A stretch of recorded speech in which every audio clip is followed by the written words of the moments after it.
Hello అండి, welcome back to all. అందరూ ఎలా ఉన్నారండి? నేను చాలా బాగున్నాను, మీరు కూడా బాగుండాలని కోరుకుంటున్నాను.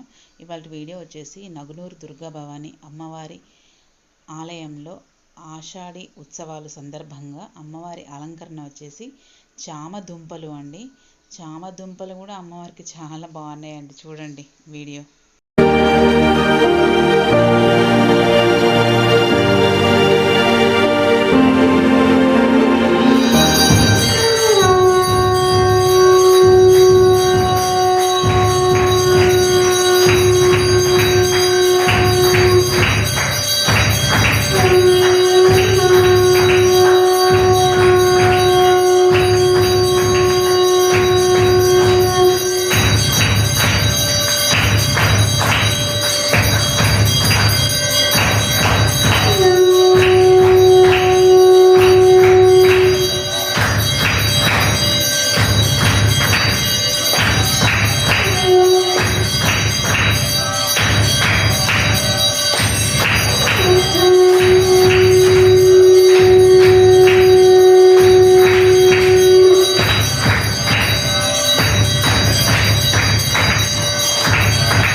చాలా బాగా అనిపిస్తుందండి.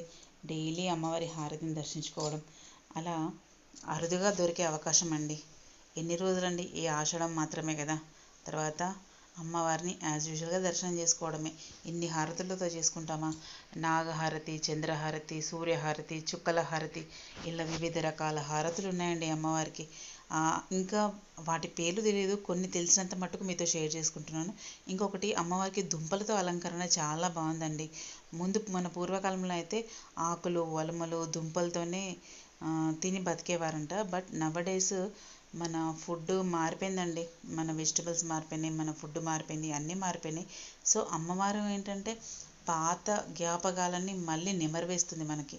అంటే దుంపల్లో కూడా కొన్ని ఆరోగ్యకరమైనవి ఉన్నవి అని చెప్పకనే చెప్తుందనమాట. నాకైతే చామగడ్డ పులుసు అంటే భలే ఇష్టం అండి. చామదుంపలు అంటాము మేము, చామగడ్డలు అంటామన్నమాట. సో ఇలాంటి ఒక కూరగాయలతో కూడా అమ్మని అలంకరిస్తారా అనేది నాకు అనిపిస్తుందండి. ఏదేమైనా మా అమ్మవారు చామదుంపల్లో కూడా చాలా బాగుందండి. ఆ బ్లాక్ కలర్ దుంపలతోని అమ్మవారి ఎల్లో కలర్ ఫేసు నిజంగా చాలా బాగుందండి. ఇలాంటి అమ్మవారిని ఇలా దర్శించుకోవడం మాత్రం నాకు చాలా అదృష్టంగా భావిస్తున్నానండి. సో ఇదండి ఇవాళ వీడియో. ఎలా అనిపించిందండి? చూసి like, share, comment and subscribe my channel. Bell icon press చేయండి ఫర్దర్ నోటిఫికేషన్స్ కోసం. థ్యాంక్స్ అండి. Thanks for watching. కొద్ది రోజులే కదండి ఆషాఢం, అమ్మవారి ఉత్సవాల్లో భాగంగా.